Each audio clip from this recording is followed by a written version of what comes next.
परिस्त्री गमनम तथा, ये बहुत बड़ा पाप है। इसमें भागवत में आता है नरकों के वर्णन में कि जो स्त्री या पुरुष एक दूसरे को धर्म के विरुद्ध, जैसे जब तक ब्याह नहीं हुआ तब तक बच्चा या बच्ची को ब्रह्मचर्य रहना चाहिए। ये बड़े आनंद की बात होगी। आप रख के तो देखो, अगर आप ब्याह तक ब्रह्मचर्य रहे तो आपकी गृहस्थी ऐसी फली फूलेगी, आनंदमय होगी, देख लेना। अब जैसे गेहूं गलेथ में हो, गलेथ माने होता है कि बाली निकल रही है, फूल उसमें छोटे छोटे आ रहे हैं, अब उस फसल को काट लो, कुछ नहीं मिलेगा। महीना 2 महीना रुको, उसको दाना पड़ने दो, परिपक्व होने दो, फिर अन्न राशि लग जाएगी। ऐसे ही ये ब्रह्मचर्य है। जो बाल्यावस्था से यौवन अवस्था तक अपने ब्रह्मचर्य का नाश करते रहते हैं, वो गृहस्थी लायक ही नहीं रह जाते।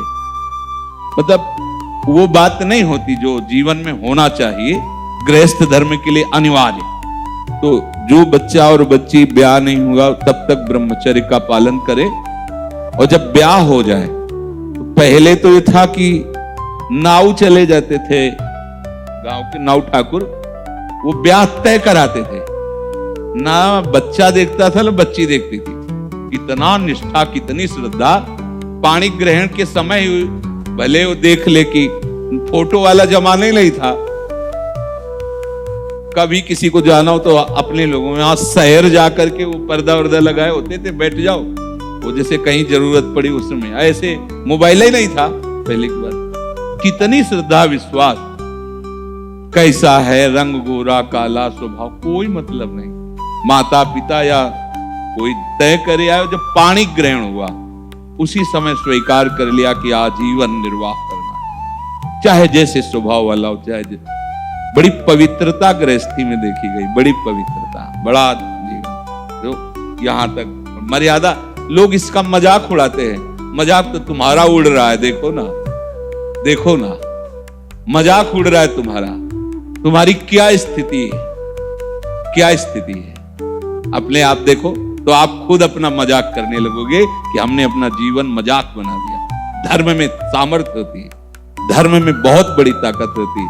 ये जो बच्चे खिलवाड़ करते हैं या जो लोग खिलवाड़ करते हैं जानते नहीं। उसमें लिखा है कि जो स्त्री शरीर पर पुरुष से ऐसा कुछ संबंध करती है तो लोहे की तपती हुई पुरुष शरीर या स्त्री शरीर जो परस्पर ऐसा, उसमें कल्पों तक मरना है नहीं। कितना दाह होगा। रामचरितमानस में भी लिखा है, पति वंचक परपति रति करई, रोरो नरक कल्प सत परई। जो अपने पति की वंचना करके, धोखा देके किसी और पुरुष के साथ वैसा व्यवहार करती है तो बोले 100 कल्प तक रोरो नरक में पड़ती है। ये शास्त्र झूठे नहीं, 100 कल्प तक रो। अगर तुम्हारे भाग्य में कहीं ऐसा पति है कि भाई वो लंगड़ा हो गया है, उसकी आंख खराब हो गई है, सुनाई नहीं देता है, वो रूपवान नहीं है, तो मिला तो तुम्हारे प्रारब्ध से ही है ना। तो अंध बधिर क्रोधी अति दीना, ऐसे पति करके अपमाना, नारी पाव जमपुर दुख नाना। मान लो रूपवान नहीं है, अंधा बहरा कैसा भी, भगवान की विधान से वैसा, उसे भगवान मान करके मानो, आराधना पद्धति से चलो। अगर पुरुष अपनी पति का जो भाव स्वीकार किया है उसका त्याग करके धोखा देकर दूसरी किसी स्त्री से, ऐसा घोर नरक का अधिकारी होता है। वो अगर ऐसा, तो व्यभिचारी की बहुत बड़ी दुर्गति होती है। तो ऐसा कोई न समझे कि हम परिस्त्री गमन करके गोपाल शास्त्र नाम कर लेंगे तो पाप से बच जाएंगे। बकाया सामर्थ्य इतनी है कि अगर आप आज तक गलती हुई ऐसी, और आज से स्वीकार करो कि अबलो नशानी अबना नसियो, और आप भगवान नाम कीर्तन करो, गोपाल शास्त्र नाम कीर्तन करो, तो निष्पाप हो जाओगे। वो पाप आपको भोगना नहीं पड़ेगा। पर अगर आगे फिर कर दिया तो पीछे का ब्याज सहित जुड़ जाएगा। ये उन्हीं के लिए है, अबलो नशानी, चाहे जितना बड़ा पाप होगा।